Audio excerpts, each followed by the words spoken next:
더 나아가서 전 세계가 경제적인 문제로 다 흔들리고 있습니다. 지금 미국을 한번 보십시오. 곳곳에서 흑인 폭동이 일어나고 있는데 엊그제 일어난 볼티모어 그 흑인 폭동도 결국은 2008년 금융위기 이후에 비롯된 빈부, 그 다음에 인종 간의 격차가 원인이 돼서 일어나는 겁니다. 미국에서 지금 매달 폭동들이 주요 도시마다 일어나고 있지 않습니까?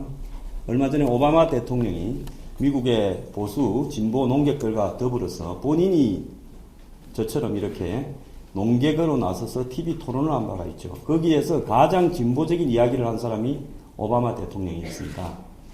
자, 중국을 한번 보십시오. 지금 부패 척결에 나서면서 저렇게 시진핑이 강하게 부패 척결을 이야기하는 이유가 뭔가 하면 중국의 경제 성장이 지금 6%대로 이렇게 떨어짐으로써 중국이 이대로 지속될 수 없는 상황에 있다는 걸 알기 때문에 대외 평창으로 미국하고 일본하고 자꾸 시비를 걸면서 이 중국을 국내적으로는 부패 척결, 국외적으로는 강성 대국이다라는 행태로 이 국민들의 시선을 돌리려고 하고 있습니다. 저는 중국이 1, 2년 내에 굉장한 위기가 올 걸로 확신하고 있습니다. 자, 유럽을 한번 보십시오. 지금 그리스 위기나 남유럽 위기가 아직도 해결되지 않은 채 계속 지금 흘러가고 있습니다. 지금 매달 그리스가 디폴트 되어서 EU에서 빠지느냐 안 빠지느냐, 또 러시아가 언제 디폴트 되느냐, 이런 것들이 지금 계속 나오고 있지 않습니까? 그렇기 때문에 유럽에서 지금 선거만 하면요, 극우 정당과 극자 정당이 양쪽에서 약진하고요, 기성에 있는 그 정당들이 다 붕괴되어 가고 있습니다.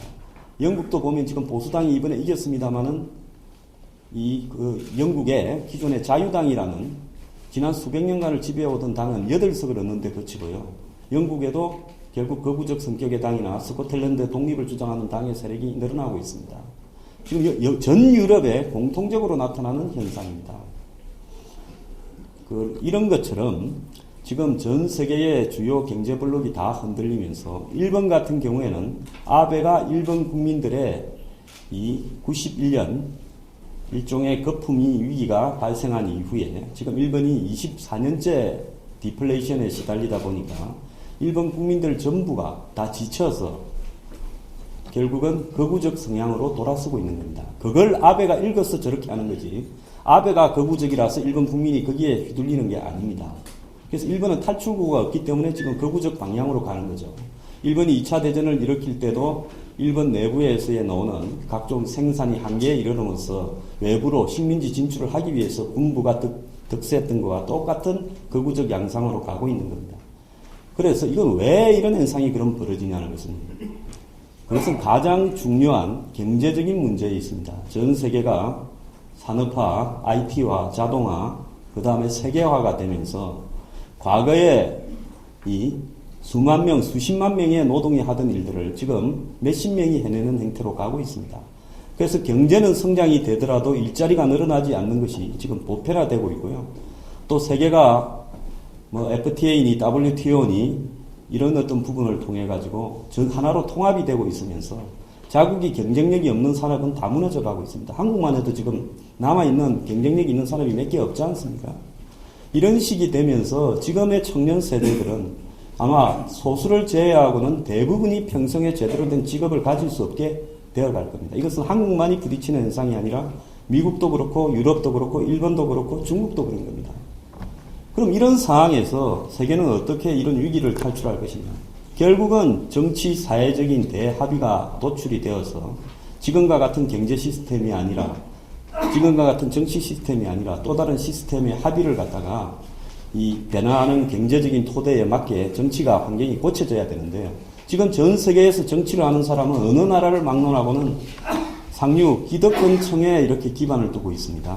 그렇기 때문에 그런 어떤 부분들이 고통받는 대부분의 이 경제적 고통을 받는 대중과 주도하는 정치적 리더들 간에 있어서 의식의 격차가 있는 겁니다.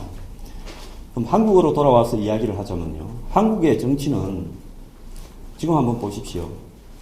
지역주의, 영남 호남의 바탕을 둔 지역주의, 그리고 남북 대결의 바탕을 둔 이념, 지역과 이념에 기반을 해서 지금 48년 이 독립 이후에 한국, 그러니까 이 국가라는 한국이라는 국가가 출범한 이후에 지속적으로 지금 한 70년 가량을 한마디로 이념과 지역주의에 기반을 둔 기득권 세력이 하나는 새누리당, 하나는 새정치연합인데 이 두 당의 이전의 정당들 한번 거슬러 올라가 보십시오. 자, 새누리당 전에 한나라당, 한나라당 전에 뭡니까? 뭐 민자당입니까? 민자당 전에 뭡니까? 민정당, 민정당 전에 뭡니까? 공화당이지 않습니까? 이쪽도 마찬가지입니다. 새정치연합 이전에 민주당 뭐 해서 이름 몇 번 바뀌었지만은 결국은 구민주당 토대로 돌아가는 겁니다. 한민당, 뭐 독립당 이런 것처럼. 그래서 결국은 이 두 당이 한마디로 서로 간에 적대적으로 싸우면서도 공생을 하는 이런 관계를 가져왔습니다. 그래서 이 두 당 이외의 어떤 정당들은 제대로 만들어질 수가 없는 이런 토대 속에서요. 일부 좌파적 성격, 종북적 성격을 가진 정당들이 그 사이를 틈을 뚫고 뭐 진출해서 교섭단체 근처에 갔던 것이 한국의 모든 정치 세력의 기본적인 흐름이라고 봐야 됩니다. 그래서 이 흐름은 좀처럼 깨어지기가 어려운데요. 언제 깨어지느냐? 그럼 한국 정치가 앞으로 계속 이렇게 갈 것이냐? 저는 깨어진다고 봅니다. 근데 문제는 뭔가 하면 하도 국민들이 오랫동안 이런 잘못되어진 한국의 정치 구도를 마치 옳은 것처럼 받아들여왔기 때문에 거기에 저항할 줄을 모르기 때문에 한국이 경제가 세계 뭐 10위권이다. 더 나아가서 한국의 국력이 뭐 세계 20위권이다. 이렇게 이야기하는 것하고는 별도로 한국의 정치는 후진적이고 발전이 없는 겁니다. 그래서 이제는 이런 어떤 토대를 깨야만이 결국은 한국의 이 정치 구조가 변화하는 세계적 경제의 어떤 형태를 갖다가 수렴하여서 더 나아가서 국민들의 요구를 받아들일 수 있는 이런 식으로 갈 수 있다는 겁니다. 지금 여야는 풀뿌리 민주주의 정치를 도입하겠다면서 뭐를 내세우고 있습니까? 내년 총선 전에 공천을 위해서 오픈 프라이머리를 하자고 하고 있습니다. 여러분, 사기 중에 사기가 오픈 프라이머리입니다. 자, 지금 새누리당과 새정치연합에서 오픈 프라이머리를 한다고 한번 해봅시다. 자, 새정치연합 같은 경우에 지금 당협위원장, 과거에 지구당 위원장을 하던 사람들이 다 있죠. 현역도 있고 선거 때 떨어진 사람도 있죠. 다 채워놨습니다. 전국에 256개가 되는 지구당이에요.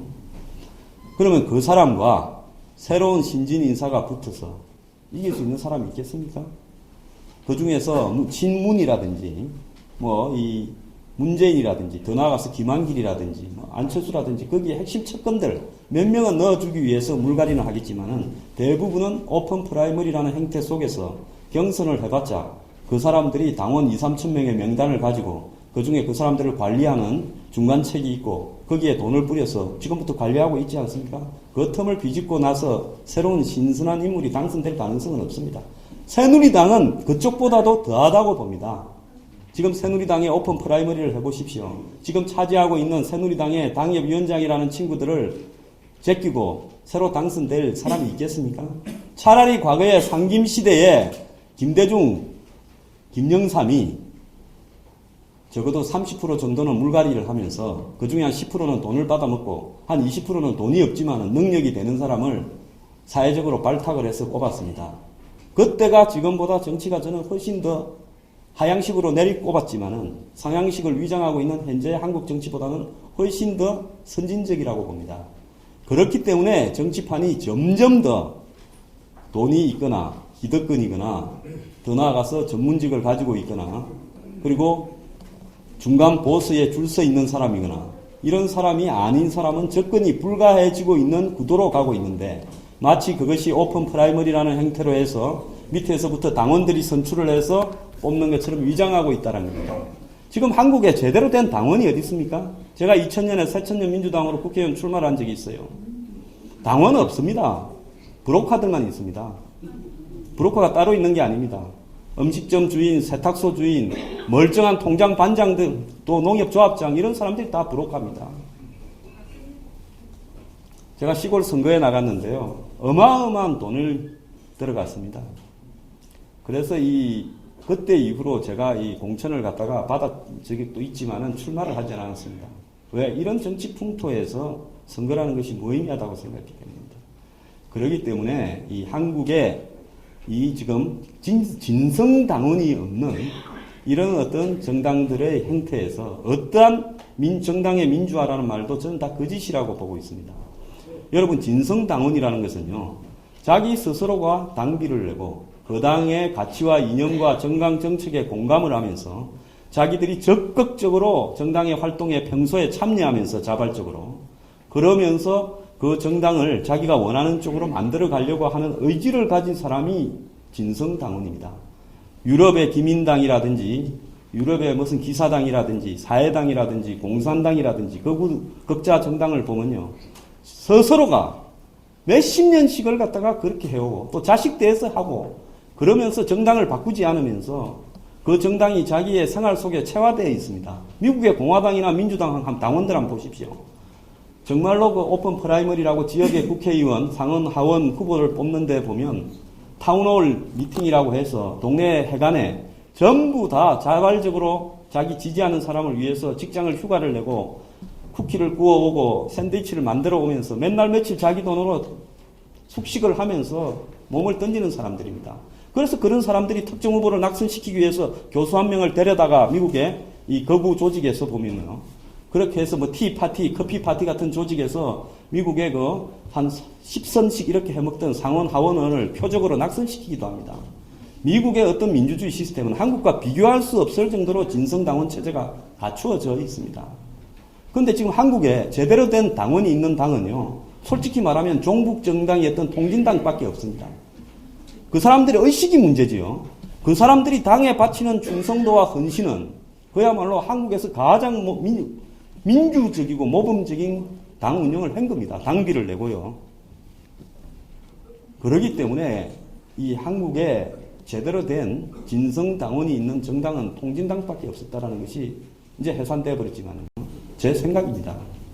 그렇기 때문에 이런 어떤 풍토에서요, 기성정당이 이 지금 변화하는 경제적 현실에 무너져가는 중산층 서민들의 입장을 대변할 수가 없는 겁니다. 새누리당 유승민 대표가 평소에 뭐 개혁적인 발언을 하지만은 여러분, 유승민 씨는 귀족 중에 귀족 아닙니까? 자기 아버지부터 해서 귀족이고, 김무성 대표 귀족 중에 귀족 아닙니까?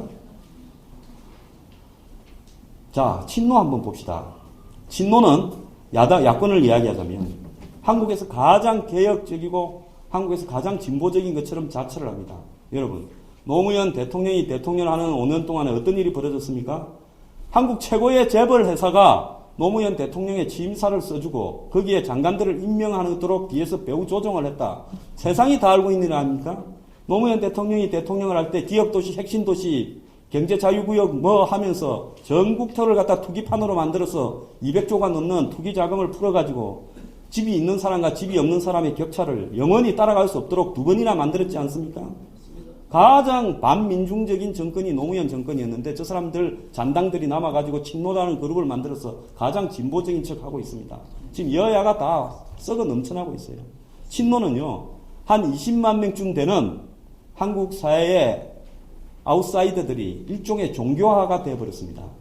그래서 자기들끼리 모바일이니 더 나아가서 국민 여론조사니 이런 것들을 통해 가지고 당의 선거 구조를 장악해버렸어요. 그러다 보니까 지금 호남 민심이니 광주 정선이 하면서 그걸 갖다가 지금 벗어나기 위해서 야권의 내분이 벌어지고 있는 겁니다. 굉장히 비민주적인 종교 집단에, 유사 종교 집단에 장악되었고요. 야당은. 여당은 한마디로 우리 사회에 대대로 공화당 때부터 수십 년 내려온 기득권 집단에 의해서 장악되어 있는 겁니다.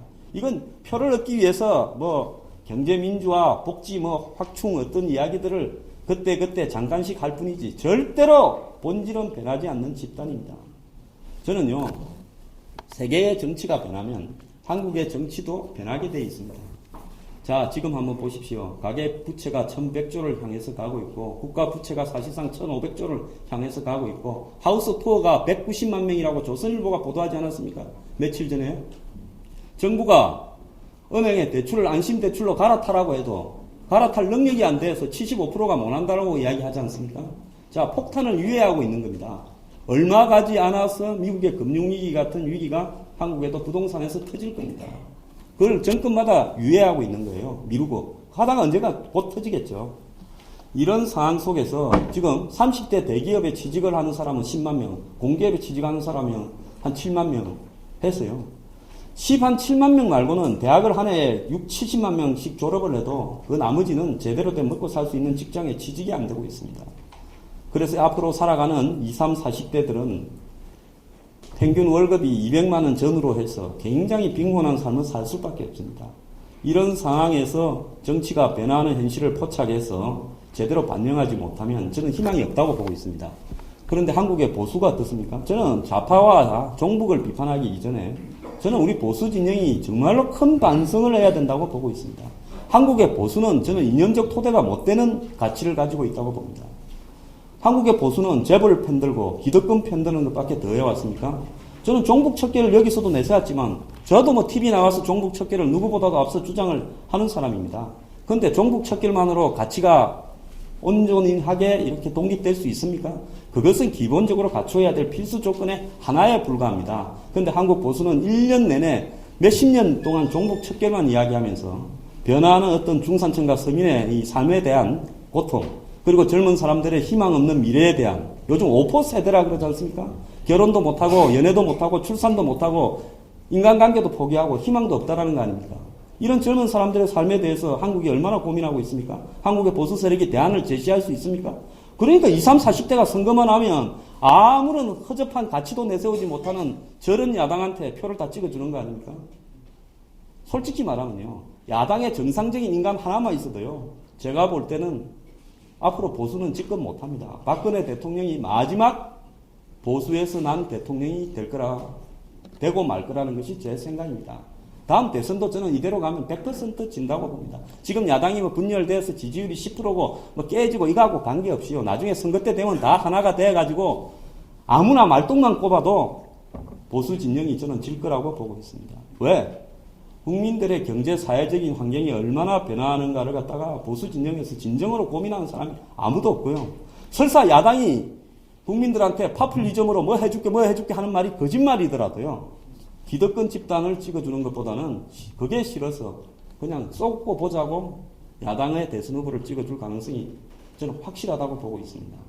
이런 상황에서 저는 개혁적 가치에 기반을 둔 보수정당, 그리고 중산층과 서민의 고통을 기반을 둔 그런 어떤 풀뿌리 정당이 만들어져야 된다는 부분에서 여러 번 이야기를 해왔고요. 그런 어떤 가치를 수렴할 수 있는 이 국민행동이라는 이런 정당이 만들어질 필요가 있다는 부분에 대해서 공감을 해왔습니다.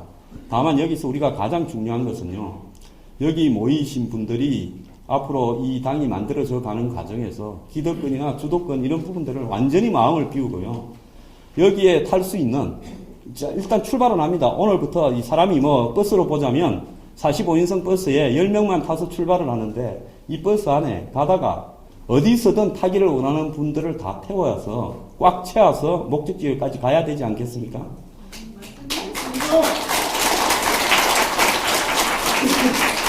또 하나 중요한 것은요, 이 부패 척결 그리고 사회개혁에 대한 가치를 끊임없이 이 당에서 주장을 해야 됩니다.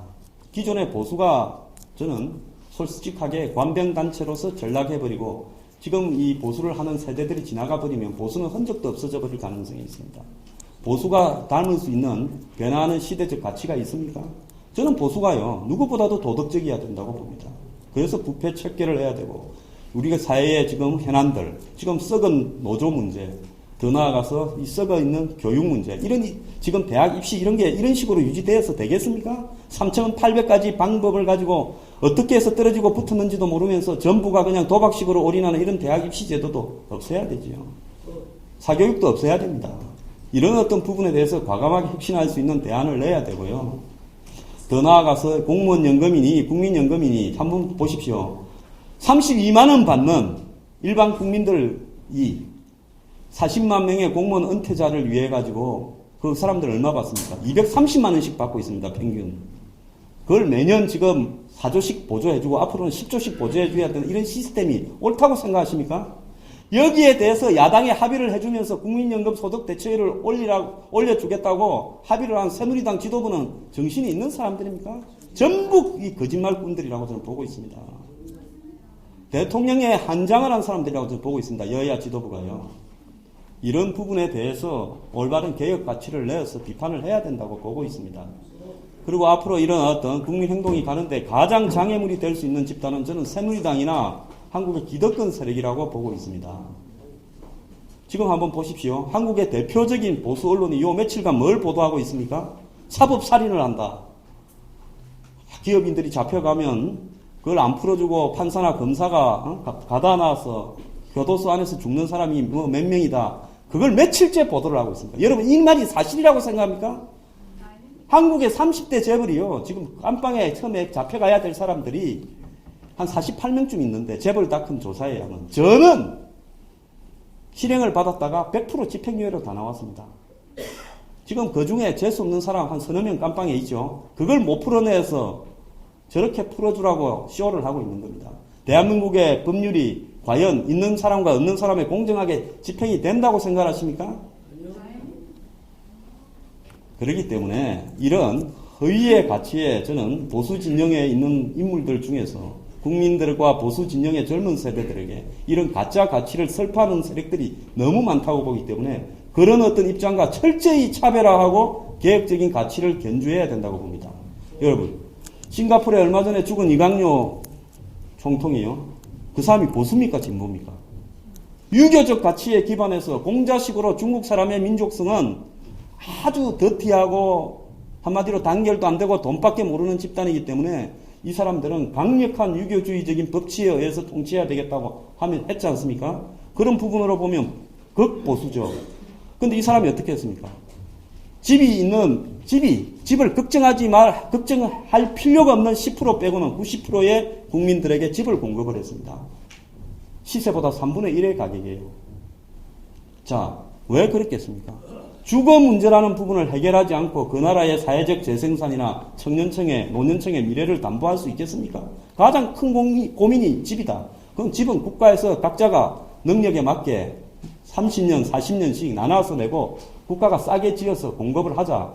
그런 거 아닙니까? 국민연금을 가지고 집을 지어서 공급을 한 겁니다. 그렇기 때문에 싱가포르라는 저런 다민족이 모여 사는 혼재된 저런 어떤 중국 사람의 뒤떨어진 민족성이 있는 국가가 지금 전 세계의 금융 허브가 되고 지금 가치가 세계 10위권 안에 들어가는 그런 선진 국가가 되지 않았습니까? 자, 우리가요, 지금 가지고 있는 어떤 보수의 이런 기득권과 한마디로 한국의 재벌, 그리고 수구 세력이 만드는 보수의 가치에 우리 국민 행동의 개혁 보수를 지향하는 인물들은 과감히 벗어나서 차별성을 가져야 된다고 보고 있습니다. 그리고 우리가 지향해야 될 기본적인 대상은 중산층과 서민이 돼야 된다고 보고 있습니다. 여러분, 대한민국의 시장 통해서 성실히 장사하시는 분이요, 가장 보수라고 지금 여론조사를 해보면 나옵니다. 박근혜 대통령의 핵심 지지층이 200만 원 이하에 나옵니다. 소득으로 보면요. 사실 그분들요, 정말 훌륭한 분들입니다. 성실하게 사시는 분들이고요.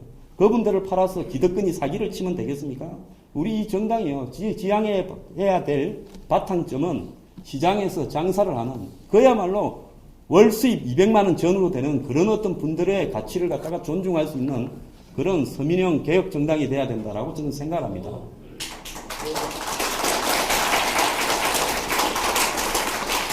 그래서 이 그리스에 보면 시지퍼스의 신화라는 이야기가 있습니다. 그게 뭡니까? 그 시지퍼스가 이 벌을 받아가지고 제우스 신호로부터 어떤 벌을 받았느냐? 끊임없이 산 정상을 향해서 커다란 이 바위를 갖다가 꼭대기까지 이렇게 밀고 가지 않습니까? 그러다 꼭대기쯤 가면 다시 넘어져서 밑으로 가죠. 그 죽을 때까지 그걸 반복하는 행벌을 받았다 그러지 않습니까?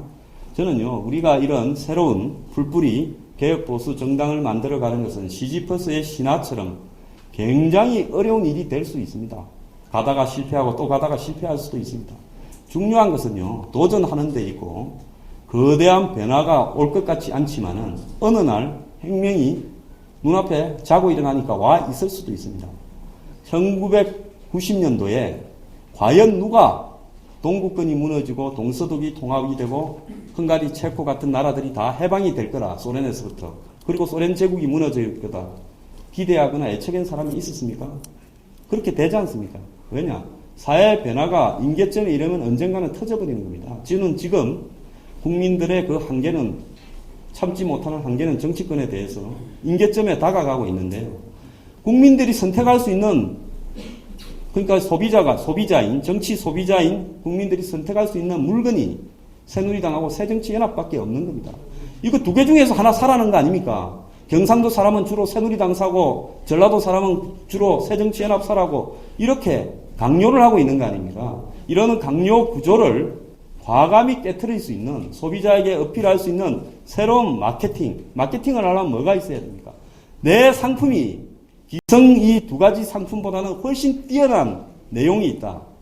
그런 거 아닙니까? 그러니까 컨텐츠에 기반을 둔 그 컨텐츠는 뭡니까? 변화하는 세계의 사회 경제적인 어떤 현실을 갖다가 정확하게 반영을 해야죠. 한국의 사회 현실도 정확하게 반영을 해야 됩니다. 한국은 절대로 고성장이 불가합니다. 이제는 2%, 1% 성장을 받아들여야 되는 시대가 오고 있습니다. 그리고 한국의 청년들은 절대로 정규직에 소수밖에 못 가고 다 비정규직이나 임시직을 갈 수밖에 없습니다. 그리고 한국의 노인들은 대부분이 돈이 없는 불행한 시대에 갈 수밖에 없고, 한국의 국민연금이나 공무원 연금 구조는 몇 년 못 가서 붕괴될 겁니다. 이런 상황에서 어떻게 국민들에게 접근해 갈 것이냐. 그리고 한국에 지금 재벌 위주로 편중된 재벌들은 900조, 30대 재벌들이 900조의 사내 유보금을 쌓고 있습니다. 이게 뭔 말이냐. 한 해 돈 벌어서 주주들한테 배당해주고 세금 내고 다 털고 난 뒤에 이익을 가지고 그 다음에 재벌들 오너들이 집에 좀 갖고 가고 빼돌리고 배임 횡령 탈세 다 하고도 돈이 남아서 회사에 쌓아놓고 공식적으로 있는 돈이 900조가 넘는데요. 왜 투자 안 합니까? 투자해봤자 투자한 만큼의 본전을 못 건지니까 쌓아놓고 있는 거 아니겠습니까?